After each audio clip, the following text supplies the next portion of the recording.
Are you sure, Iha, na gusto mong mag-maid? Bakas ang pag-aalala sa mukha ni tita kaya mas ngumiti ako para sabihing wag siyang mag-alala. Yes po, tita. That is my dream po. Sabay-sabay na nanlaki ang mga mata nila at halos maibuga nila ang mga pagkaing nasa bibig nila. Your dream? I thought your dream is to be a lawyer. Tumango ako. Yes, I want to be a lawyer but being a maid is my number one dream. How come? Ngumiti siya. Don't get me wrong, my dear. Being maid is a decent job and it is one to be proud of. But how come? I get her. Naintindihan ko ang ibig niyang sabihin. Bakit nga ba naman sa dami ng pwede maging pangarap ay ang pagiging maid pa ang gustong gusto ko? Pwede naman pangarapin ko ang ibang profesyon na ikakikilala ng pangalan ko. Gusto ko po kasi maintindihan yung mga taong hindi ko pa nakakasama. Nakikita ko po kasi mga maid namin sa bahay at alam kong hindi madali ang trabaho. So I want to understand them. Kung gaano sila naghihirap. Honestly po kasi, ay hindi ko pa naranasan ang maging mahirap o mahirapan sa buhay. I can get anything I want because my dad always grant my wishes. I want to be a successful lawyer too. Maybe, someday po. Pero gusto ko po muna magsimula sa mababa para kapag nagtagumpay ako sa mga pangarap ko, ay magiging worth it. Nakita ko ang pangingislap ng mga mata ni tita at pagtango nila. That will take a long time. Sabat ni Kuya Fort na ngayon ay nakabaling na sa mga taong nasa hapag. Tumango ako. Yes, but I'm still young pa naman po, so I can do it. Nagtaka ako dahil sa nagtawanan ng magkakapatid. Halos hindi na sila makahinga dahil sa pagtawa nila ng malakas. Ang medyo tahimik na pagsasalo namin ay naging maingay. Patanda ka na kasi. Kadyaw nila at binato ng tissue si Kuya Fort. He's not old. Ang gwapo-gwapo niya nga eh. Sabi ko kaya natigil sila. Kumunot ang noon niyan nakatingin sa akin. Ngumiti ako. He's cool. Nox, wag lalakang ulo bro. Ako pa rin ang pinakagwapo sa atin lahat. Singit ni Kuya Fifth at kumindat sa akin. He's handsome too pero iba pa rin ang pagiging gwapo ni Kuya Fort. Yung tipong habang tumatagal ay mas pagwapo siya ng pagwapo. He has this deep black pair of eyes, pointed nose, thick and black brows, long eyelashes, thin red lips, and a clean-cut hair. He's the combination of hot and cold. Masarap siyang titigan dahil may kakaiba siyang epekto na kahit sando at pajama lang ang suot niya, ay bakas na bakas pa rin ang authority and power sa tindig niya. His body build is well-defined. The muscles and his abs na bakad sa manipis na tela sa katawan niya. A body to die for. He's a lawyer, Iha. Nalaki ang mata ko sa sinabi ni tita at bumalik ang tingin ko kay Kuya Fort na ngayon ay tumayo na dahil tapos na siya sa agahan niya. I'm going home. Umalik siya sa mommy niya at nakipag-apira sa daddy at mga kapatid niya. He even kissed Ate Laika in her forehead at walang lingon na umalis. Fort is a busy person, kaya minsan lang siya dito. Kapag pinipilit ko siya at kapag alam niyang magtatampo na ako, pwede ka magpaturo sa kanya if you decide to take a law. Sabi ni tita, habang nakasunod ang tingin sa anak niya. Natigilan ako nang maramdaman ang malakas na tibok ng puso ko habang nakatingin sa malapad niyang likod. Kinakabahan ba ako? Let's go! Come here na, Cassie. Malamig ng tubig. Aya sa akin ni Ate Laika at nagtatakbo papalapit sa asawa niyang agad na umalalay sa kanya. Ngumiti ako pero hindi sumagot dahil nakatingin lang ako sa kanila. Ang saya-saya kasi nila. Tapos parang mga walang problema.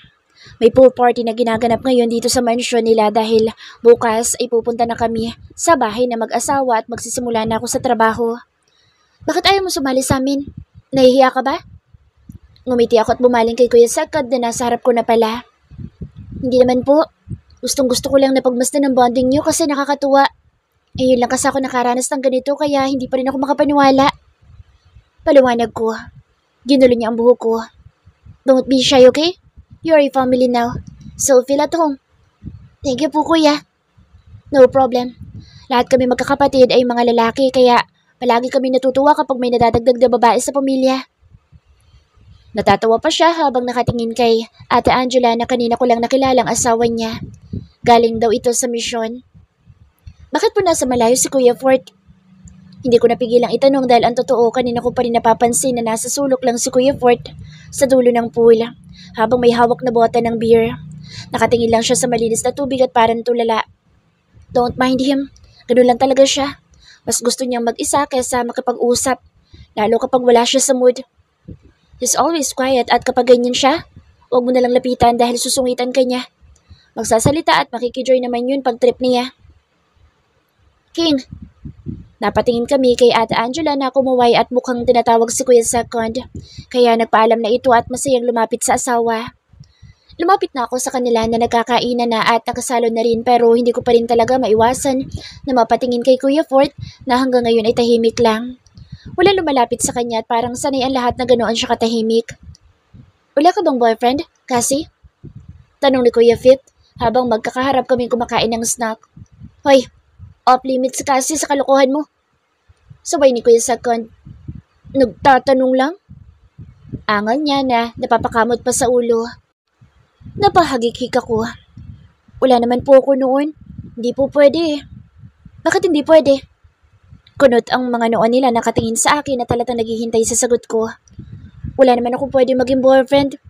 Hindi ko nga alam kung ano yun. Napatangu-tangu sila at hindi na ulit nagtanong pa. Napatigil ako na makitang wala na si Kuya Fort sa kinaupan niya at naglalakad na itong papasok sa loob ng bahay. Tumayo ako at nagpaalam na gagamit ng CR pero ang totoo ay gusto ko siyang sundan. Ewan ko pero parang may humihila sa akin na sundan siya at alamin ang dahilan kung bakit napakalungkot ng mga mata niya. Ngumingiti naman siya kanina nung kaharap ang pamilya niya. Pero meron sa mata niya na hindi ako makumbinsing masaya talaga siya. Nakangiti nga ang labi niya pero walang emosyon ng mga mata at madalas ay parang patay.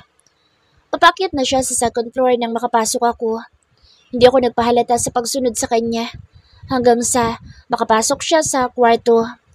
Tahimik na ang buong bahay dahil maagang natutulog ang mga maids nila dito. Sobrang bait kasi ng pamilya at kahit ang mga katulong ay parang kadugo ang turing nila na isa sa mga hinahangaan ko. Kung ako sa'yo, mas pipiliin ko na lang na wag na makaalam sa buhay na iba. Halos mapatili ako dahil may biglang nagsalita sa likod ko nang akma kong bubuksan ang kwarto ni Kuya Fort. Napahawak ako sa dibdib kong nagtataas baba dahil sa kaba at lumingon. Nakita ko ang seryosong mukha ni May na nakasandal sa pinto ng katapat ng kwarto.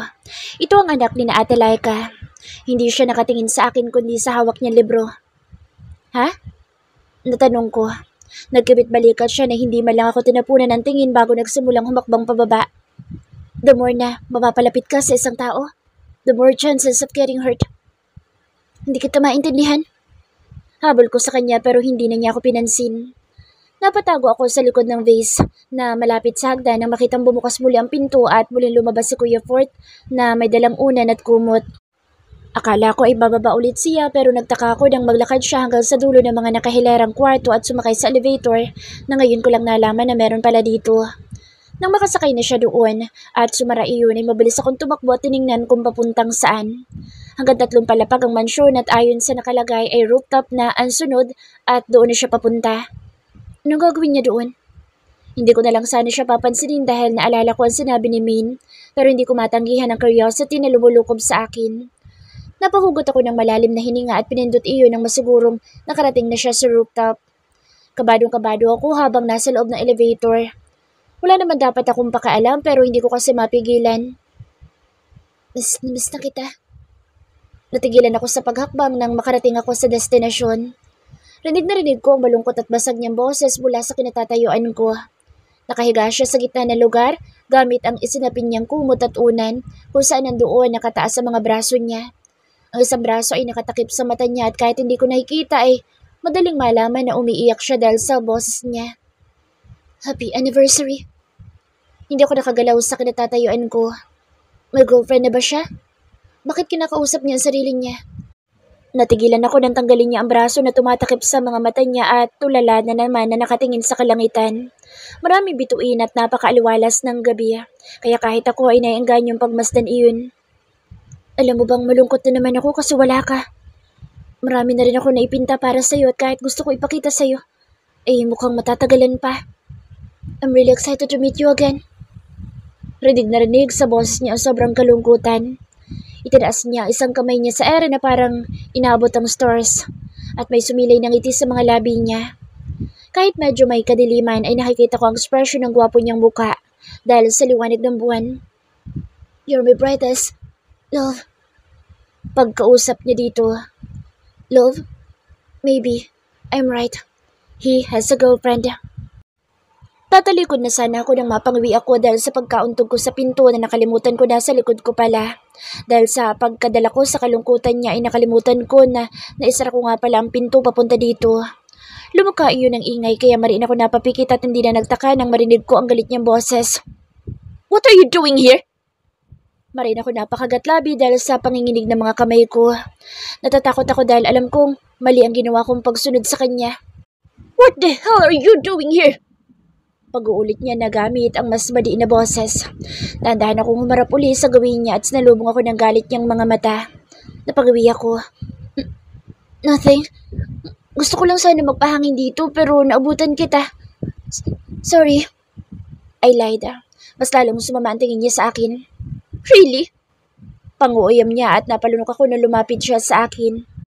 Hindi ko napaghandaan ang sunod niyang ginawa kaya ganoon na lang ang panlalaki ng mga mata ko nang sakalin niya ako at marahas na isinandal sa pinto. Do you think maniniwala ko? Alam ko kapag nagsasabi ng totoo ang isang tao at nagsisinungaling. Mas lalong dumiin ang pagkakasakal niya sa akin kaya halos kapusin ako ng hininga. Anong kailangan mo? Bakit kailangan mo ko sundan? Wala akong magawa dahil kahit gusto kong kumawala ay napakalakas niya. Don't you dare mess with me, woman. Kapag naulit ito, sisiguraduhin kong tutuluyan na kita. Itinulak niya ako at napasubsob ako sa sahig. Napapaubo ako dahil sa paghahabol ng hininga at hindi na nakapagsalita. Nang galit siyang umalis. Ito ang napapala mo sa pagiging curious. Ilang minutong inabot ko bago ako kumalma pero ang kirot sa leeg ko ay hindi nawala. Siguradong mamumula na ito mamaya lang. Kahit na nagawa niya sa akin iyon na hindi ko magawa magalit sa kanya o matakot ng tuluyan dahil mas nangingibabaw sa akin ng awa dahil alam ko malungkot siya. This is what you get, Cassie. Bulong ko sa sarili ko. Natatawa na lang ako naglakad papalapit sa hinigaan niya at pinulot ang mga gamit na naiwan niya. Dahil siguro sa sobrang galit sa akin ay nakalimutan na niya ito. Hindi ko naman siya masisisi dahil talaga namang mali ang ginawa kong pagsunod at pakikinig sa mga bagay na personal tungkol sa kanya. Napangiwi ako nang makabangon dahil sa pagkirot ng likod ko. Kagigising ko lang pero hindi na ako nagtaka dahil sa sahig ako humiga. Hindi pumayag si Kuya Fort na gamitin ko ulit ang kama niya kaya hindi na ako nagpumilit dahil alam kong galit siya. Inayos ko suot ko ang t-shirt niya at underwear na ibinigay sa akin kagabi ni Ate Laika na hindi niya pa raw nagagamit. Wala na si Kuya Fort sa higaan niya kaya tumuloy na ako sa banyo para maghilamos. Nag-toothbrush na rin ako dahil nakakahiya sa mga tao dito sa bahay kung maaamoy nilang mabaho ang hininga ko. Muling kumirot ang leeg ko at hindi ako nagkamali na pulang-pula pa rin ito hanggang ngayon. Malinaw na malinaw iyon sa refleksyon ng salamin. Sensitive kasi ang balat ko at kahit konting bagay lang ay may pagkakataon na namumula ito o nagpapasa. Ay, ayos lang naman ako. Nakangiti akong kinausap ang sarili ko. Napakunot ang noo ko nang mahagip ng tingin ko na bukas ang walk-in closet niya. Lumapit ako doon para sana isara nang mapansin kong nakaawang din ang pinto na nakita ko nakalak kahapon. Good morning, love. Automatic na natigil ang paghakbang ko nang marinig ko ang boses niya na nanggagaling sa loob ng siwang na iyon. Nagtatalo ang isip at kalooban ko kung sisilipin ko ba o hindi pero nang maalala ko ang nangyari kagabi ay mas pinili ko na lang na umatras at patayin na lang ang kuryosidad ko tungkol sa kanya. Baka sa susunod, hindi lang saka lang matanggap ko kapag nagpatuloy ako sa pakikinig. Bahala siyang babaliw kakakausap sa loob niyang invisible naman. Bumaba na ako at hindi na ulit lumingon sa kwarto niya dahil baka may mag-udyok na naman sa akin na sumagap ng chismis. Good morning, Cassie! Ay, chismis! Napatili ako dahil sa sobrang gulat at nilukob ako ng takot dahil muntik na ako mahulog sa hagdan. Mabilis akong nahila ni Kuya Fifth at dahil sa kaba bigla ko siyang nayakap ng mahigpit. Shit! Sorry kung nagulat kita. Tarantang kabig niya sa akin. Muntik na ako mahulog. Hindi ko napigilan ang pagkabasag ng boses ko dahil sa nervyos. Nanginig ang kalam na natuhod ko dahil doon. Mommy, help! Sigaw niya. Mas lalong humigpit ang pagkakahawa ko sa braso niya dahil hindi ko mapigilan ang reaksyon ng katawan ko. Sorry. What happened, Cinco? Dinig ko ang mga yabag nila at para nagkakagulo. Naramdaman ko ang pagpangko sa akin ni Kuya Fifth. Mariin lang ako nakapikit dahil pakiramdam ko ay mahuhulog pa rin ako. Nagulat ko po siya pero hindi ko po sinasadya. Puno ng pagsisisi ang boses niya. Oh my gosh, magagalit ang daddy niya kapag nalaman ito. Nag-aalalang sabi ni tita. Naalarma ako sa narinig ko kaya pinilit ko labanan ang panginginig ng katawan ko. Ayokong malaman ito na daddy dahil alam kong pipilitin niya akong umuwi sa amin at ayoko noon. Ayoko nang makulong. Please, tita. Don't tell daddy. I'm fine. Sabi ko. Inilapag ako sa kama at mabilis na pinainom ng tubig. Nabigla lang po talaga ako dahil akala ko'y gugulong ako sa hagdan. Okay na po ako. Ikinuyom ko ang kamao ko para hindi nila mapansin ang panginginig nito. Hinaplos ni tita ang buhok ko. Are you sure? Agad akong tumango. Ayoko po bumalik sa amin at ayoko po mag-alala sa akin sa daddy. I promised him na magiging dependent ako kaya sana po hindi na niya malaman. Alam kong OA ang naging reaksyon ko. Simpleng bagay lang iyon pero na makita ko kanina ang hagdan. At akala ko mahuhulog ako ay talagang nilukob ako ng takot. If that's what you want, sige. Ngumiti ako dahil doon. Ngayon na tayo uuwi kaya mag-ayos ka na. Sabi ni Ate Laika. Bigla ko nahiya dahil nandito silang lahat at mukhang nakaabala pa ako. Opo. What's happening here? Sabay-sabay kaming napalingon sa pinto ng banyo nang bumukas iyon at lumabas si Kuya Fort na seryoso at kunot na naman ang noo. Ibinalik nila ako sa kwarto niya. Mabilis akong bumaba sa kama niya at pinagpag iyon. Naalala kong ayaw niya nga palang may gumagamit na iba sa kahit na anong pag-aari niya. Muntik na kasing mahulog sa hagdan si Cassie dahil ginulat ni Fifth. Sagot ni Kuya Six. Nalipat sa akin ang tingin niya kaya nagkasalubong ang mga mata namin. Bumalik na naman ang matinding kaba sa dibdib ko kaya nag-iwas ako ng tingin. Napahawak ako sa dibdib ko dahil parang lalabas ng puso ko sa sobrang pagkabog. Are you okay, Iha? Napabaling ako kay tita. Lakas po kasi ng pintig ng puso ko. Nagkatinginan sila at parang nalilito dahil sa tanging sagot ko. Clumsy. Dinig ko sabi ni Kuya Fort at naglakad na itong palabas na walang pakialam. Gusto mong tawagan ko family doctor namin? Sa Ate Laika. Wag na po. Ayos lang ako. Kabalang po ito ng munti kong pagkahulog kanina. Ano nangyari dyan sa leeg mo, Iha? Bakit pulang-pula? Bakas ang pangamba sa boss ni tita nang mapansin ang leeg ko. Pabilis ko yung tinakpan ng kamay ko at pilit na ngumiti. Wala po. Medyo naipit lang po ng kumot at agad na namula kasi po sensitive ang skin ko. Doon lang nawala ang pag-aalala nila na ipinagpasalamat ko at sabay-sabay na kaming bumaba para sa agahan. Pagkatapos magpaalam sa mag-anak ay nauna na akong lumabas patungo sa sasakyan ni Kuya First na gagamitin daw pauwi sa bahay nila. Yes, I'm on my way. Napalingon ako sa garahe kung saan nagmumula ang pamilyar na boses. Nandoon si Kuya Fort na hindi magkanda-tuto sa pag-ayos ng necktie niya habang may kausap sa cellphone. I will review it later. I'm going to my firm first. Pagkausap niya sa kabilang linya. Tumigil ako sa paglalakad at tumayo lang kung nasaan ako dahil gusto kong makita siya dahil aalis na naman ako. Hindi ko alam pero gustong-gusto ko nakikita ang gwapo niyang mukha. He's so handsome and formal, wearing a black suit and holding an attache case. Malinis na malinis rin ang buhok nito at kung hindi ito abogado ay pwede na itong pumasok sa pagmamodelo. Siguradong mas marami ang maghahabol at hahanga dito. Shit! Mura niya nang hindi pa rin maayos ang necktie niya. Namalayan ko na lamang na humahakbang na ako papalapit sa kanya. Wala akong pakialam kahit na magalit siya sa akin, total naman ay aalis na rin ako at hindi ko alam kung kailan ko ulit siya makikita. Nang makalapit sa kanya ay agad kong inabot ang hawak niyang kurbata. Natigilan siya habang ako ay hindi tumitingin sa kanya. Pigil ko ang hininga dahil baka tabigin niya ang kamay ko dahil sa pakikialam ko. Napabuga ko ng hangin nang sa wakas hindi siya magsalita at mukhang pinayagan na lang ako. Dapat hindi ka natataranta kapag nagsusuot nito dahil talagang hindi ito maaayos. Paliwanag ko at habang inaayos ko yun ay sinasabi ko sa kanya kung paano gagawin na mag-isa. Napangiti ako nang matapos ko ang ginagawa. Hinapos ko ang balikat niya na bagyang nalukot. Ganoon din ang tay bago ako umakbang palayo at tumingala sa kanya. Na-freeze ang ngiti ko dahil nagkatinginan kami. Napasa po ako sa dibdib ko habang nakatanaw sa napakaitim niyang mga mata na tila nalulunod ako kahit wala yung kislap at emosyon. Hindi ako nakakurap habang nakatitig lang sa kanya.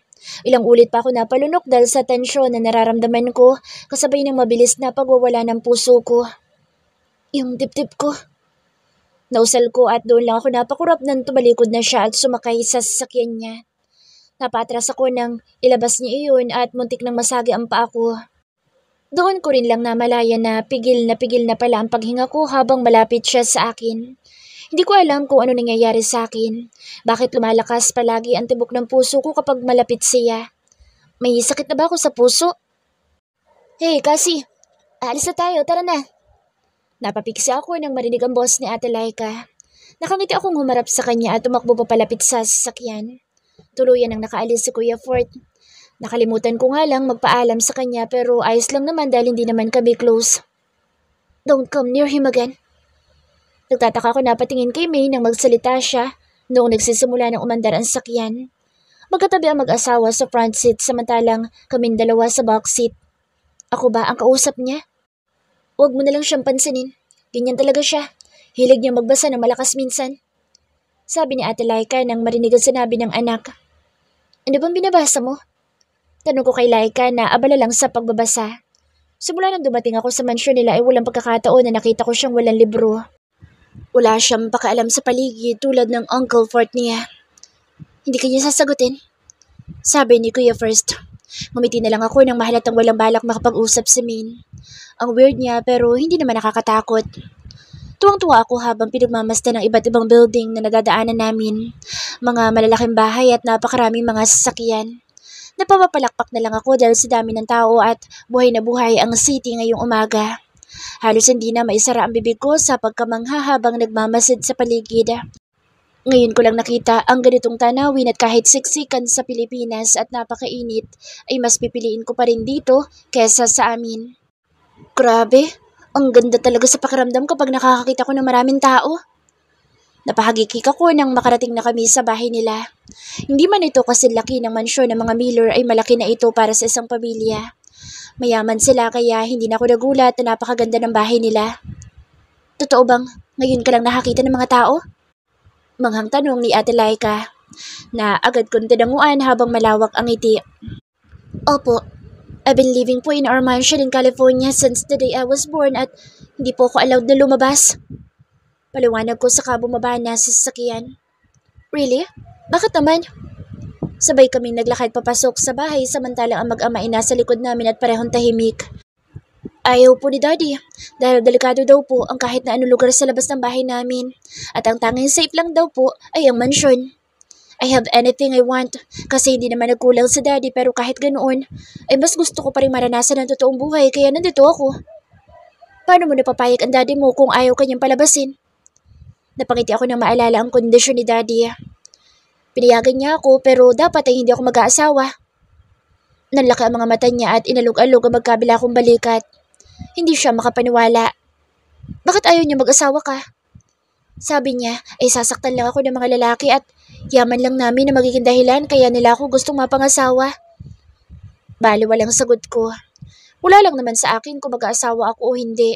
Ang importante ay malaya ako ngayon at nararanasan ko ang buhay na matagal ko nang gusto. Ang maging normal at hindi nakakulong.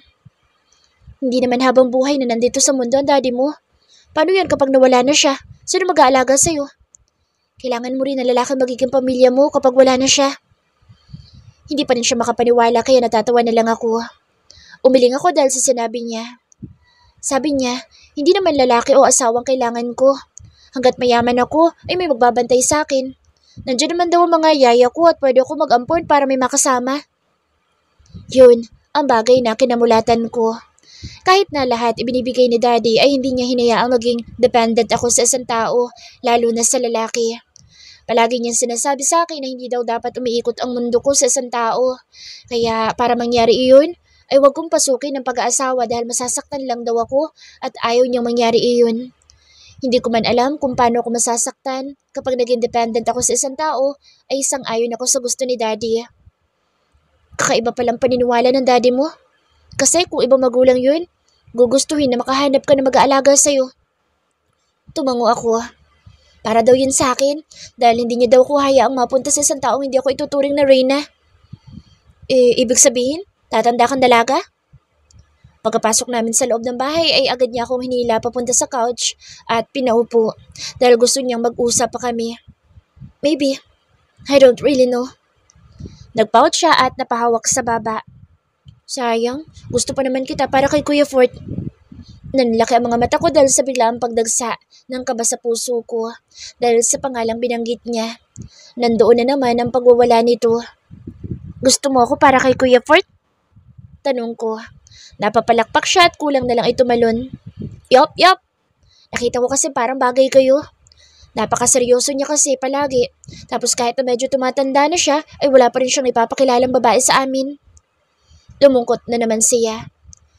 Minsan nga, umiiyak si Mommy. Kasi baka daw tumandang binata si Kuya Fort. Dahil sa sobrang kasungitan, ay walang babaeng tatagal sa kanya. Oo nga, masungit siya. Sang-ayon ko. Napansin mo rin pala? Sumeryoso siya pero ilang saglit lang ay nanlaki na naman ang mata niya habang nakatingin sa leeg ko. Hala, ano nangyari sa leeg mo at pulang-pula? Agad naman ako napahawak sa leeg ko na medyo kumikirot kapag lumilingon ako't gumagalaw. Wala lang to. Medyo nasakal ng kumot kaya pumula. Ganun talaga kasi sensitive ang skin ko. Pagsasinungalin ko. Dahil ito sa pagsakal sa akin ni Kuya Fort kagabi pero wala naman akong balak na magsumbong. Mabuti naman. Akala ko kasi may sumakal talaga sa'yo. Buong araw ay inubos ko ang oras ko sa pagpapaturo ng mga gawaing bahay. May isang katulong na mula sa malaking bahay ng mga Miller ang pinapunta dito para turuan ako. Si Ate Edith, yung maid na probinsyana na may accent. Nakakapagod pero masayang-masaya pa rin ako dahil may natutunan naman ako. Nakakatuwa dahil na-appreciate ko na ang mga paghihirap ng mga taong mula pagkabata ay nag-aalaga na sa akin. Kahit pagod na pagod ang katawan ko, kinaumagahan ay nagising pa rin ako na maaga para magpaturo ng mga magluto. Suot ko ang isang black leggings at white t-shirt na binili sa akin kahapon ni Ate Laika. May hearing po siya ngayon? Natigil ako sa paglalakad sa hagdan. Pababa nang makita ko si Ate Laika sa sala na may kausap sa telepono. But, Tito Mommy, we're going to Cebu today. Opo, isasama po ako ni First ko dahil may meeting siya doon. Napapakamot pa siya sa ulo. Okay, sa Ate Edith na lang po siguro. Yup, sige po, bye. Good morning. Bati ko nang humarap na siya sa akin. Agad nang ngumiti sa Ate Laika. Good morning. Tara, kain na tayo ng breakfast. Agad niya akong hinila sa dining at doon naabutan namin sina Kuya First at Main at handa na sa pagkain. Binati ko rin sila at umalik sa mga pisngi nila bago masayang sumalo. Nagsimula na kami mag-usap-usap na as usual ay hindi naman nakikisali si Main. Ni hindi nga siya nag-aangat ng tingin sa amin habang patuloy sa pagkain. Pupunta kami ngayon sa Cebu. Kaya kayo na muna may iwan na Main dito kasama sa Ate Edith. Don't worry, babalik kami the day after tomorrow. Informa ni Ate Laika. Okay lang po. Magpapaturo din ako kay Ate Edith sa iba pang bagay na dapat kong malaman. Huwag mong papagurin masyado ang sarili mo dahil hindi na naman na kailangan. Hindi naman na iba ang turing namin sa'yo. Isa pa ay alam namin hindi ka sanay. Nakangiting sabi niya. My wife is right. Don't pressure yourself. Sang-ayon ni Kuya First. Okay lang po. Sandali kaming binalot ng katahimikan dahil sa pagsubo namin ng mga pagkain. Nabigla na lang basagin iyon ang tili ni Ate Laika kaya napatingin kami agad sa kanya. Nakahinga ako ng maluwag na makitang ayos lang siya at malapad ang pagkakangiti habang pumapadyak pa. Why not? Ikaw na lang magdala ng lunch ni Kuya Fort. Kumikisla pa ang mga mata niya habang nakatutok sa akin. Ha? Takang tanong ko. Tumawag sa akin sa mommy, tita, at gusto niyang padalhan si Kuya Fort ng lunch. Kaso hindi kami available ngayon eh. Tumango naman si Kuya First at pinainom ang asawa niya. Napangiti ako dahil sa sweetness nila. Bakit kailangan pang padalhan? May hearing kasi siya ngayon at kapag ganoong may hearing siya, ay nakakalimutan niya palaging kumain ng lunch. Dahil sa pagiging busy at ayaw nun ni mommy tita, dahil baka magkasakit ito. Kaya palagi niya kaming inuutusan na dalhan si Kuya Fort ng pagkain. Hindi agad ako nakasagot pero yung tambol sa dibdib ko ay nagsisimula na namang mabuhay. Napahawak ako sa dibdib ko para pigilan iyon pero walang nagawa ang kamay ko. So, ikaw na lang ang magdadala? Magluluto sa Ate Edith ang dadalhin mo. Mas lalong lumawak ang pagkakangiti niya at parang masayang-masaya siya sa ideya niya. Kaya tumango na lang ako dahil gusto ko rin namang makita kung paano ang hearing na sinasabi niya. Siguro mas lalong gumugwapo si Kuya Fort kapag nasa trabaho. Pagdating mo doon, sabihin mong pinapunta ka ni Attorney Miller para papasukin ka at hindi pagbawalan ng mga guard. Bili niya pa. Hindi ba siya magagalit kapag ako nagdala? Alanganing tanong ko dahil naalala ko na hindi maganda ang huling tagpo namin ni Kuya Fort. Ayaw niyang pinapakialaman ko siya. Kaya malaki ang possibility na magalit siya sa akin kapag ako ay nagdala ng lunch niya. Kapag nagalit siya, magubad ka. Tumawa siya ng malakas habang ako'y nagtataka. Stop it, wife. Saway sa kanya ni Kuya First pero umirap siya dito. Che, hindi nila ako sasama sa Cebu. Asik niya na agad namang ikinaalarma ng asawa niya. Tumayo si Kuya at niyakap siya. Baby naman, alam mo namang ayokong umaalis na hindi ka kasama. Paglalambing nito. Bakit ako maghuhubad? Hindi ko mapigilang isingit. Napanguso si Ate Laika at yumakap din sa asawa niya bago kumindat sa akin. Kapag nagagalit ang isang lalaki, maghubad ka lang. Mawawala ang galit nun. Talaga? Akmang sasawayin na naman siya ni Kuya First nang sama niya ito ng tingin kaya hindi na umapila ang huli. Kahinaan ng mga lalaki ang katawan natin mga babae. Sabi niya pa, effective ba yun? Hindi makapaniwala ang tanong ko. Mabilis siyang tumango. Effective na effective. Mawawala agad ang galit noon pero kailangan kung sino unang pakikitaan mo ng katawan mo, siya lang hanggang huli. Payo niya pa. Napapangiti ako nang maalala ang galit na mukha sa akin ni Kuya Fort. Kapag ba nagubad ako sa harap niya, mawawala ang galit niya sa akin. Effective kaya yun?